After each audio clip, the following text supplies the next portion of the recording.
Eu posso já praticamente, eu já sei a localização das flores principais, então agora eu posso começar a realmente inserir um pouco mais de cor, já de trabalhar mais ou menos o grau médio de cada flor.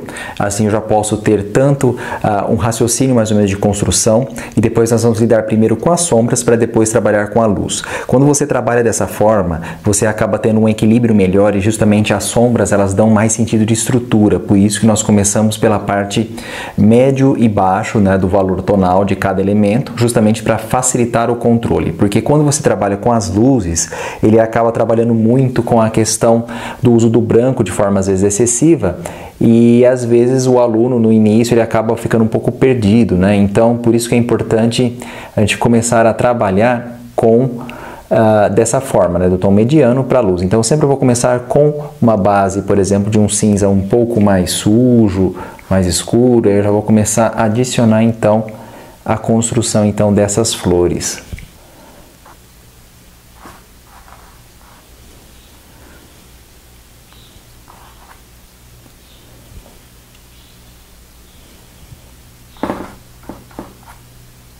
Então eu já venho acompanhando mais ou menos o movimento e a queda de cada flor, e assim eu já vou tendo uma marcação, né, e um direcionamento para saber exatamente como que o pincel ele vai acompanhar então a marcação dessas flores. Elas têm algumas ranhuras, algumas manchas, então é importante a gente respeitar então essa base, justamente para você ter um direcionamento melhor aí.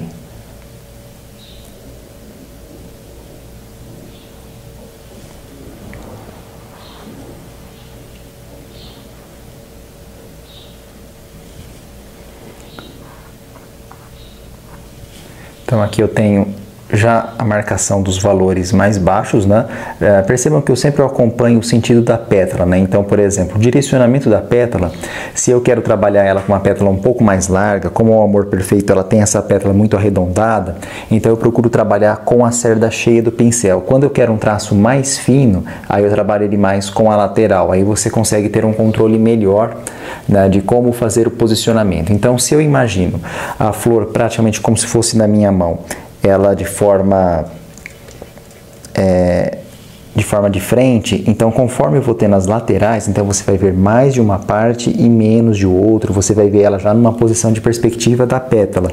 Então aí dessa forma você vai ter então essas diferenças, né, de como você vai ter que proceder então para a criação, né? Então você pode já clarear algumas pétalas, um pouco de branco, azul ultramar, um pouco de amarelo, porque nunca exatamente usa exatamente branco puro, né, para fazer algumas marcações, ó. Então com a pétala sentido contrário eu já vou marcando onde essa pétala ela vai ter uma concentração maior.